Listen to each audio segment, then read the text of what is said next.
You finally have time to relax. No work, no obligations, nowhere to be. The exact conditions you've been waiting for all year, and you can't do it. You're lying on a sofa, and your body feels like it's waiting for something. A notification, a problem, a reason to get up. The stillness feels wrong. The quiet feels loud. You are resting in every external sense, and your nervous system is running like you left something on. This isn't a personality quirk. This isn't just who you are. Your body forgot how to downshift, and there's a specific reason why.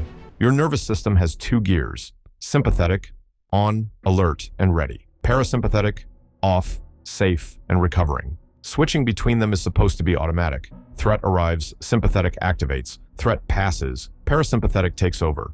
Your body recovers. Simple, but that switching mechanism requires a signal. A clear, unambiguous signal that the threat has passed, and it is now safe to stand down. And here's the problem. Modern life never sends that signal. Your inbox doesn't have a moment of resolution. The news doesn't conclude. Your phone doesn't go quiet. The social performance, the productivity pressure, the ambient low-grade awareness that something somewhere probably needs your attention. None of it ends. It just pauses. And your nervous system knows the difference between a pause and an ending. So it stays ready, not at full emergency, just slightly elevated, just in case. Do that for long enough, and the sympathetic state stops being a response and starts being a resting position. Your body isn't refusing to relax to annoy you. It genuinely no longer recognizes relaxation as a safe state to be in. It has updated its baseline, and the new baseline is braced.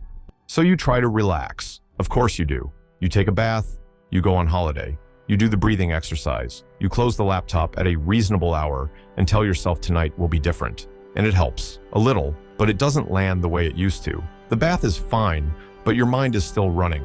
The holiday is beautiful, but you don't fully arrive until it's almost over. The breathing exercise works for 3 minutes and then the thoughts come back. This is because relaxation isn't a behavior, it's a physiological state. And you can't think your way into a physiological state. You can't decide to activate your parasympathetic nervous system any more than you can decide to lower your blood pressure by wanting to.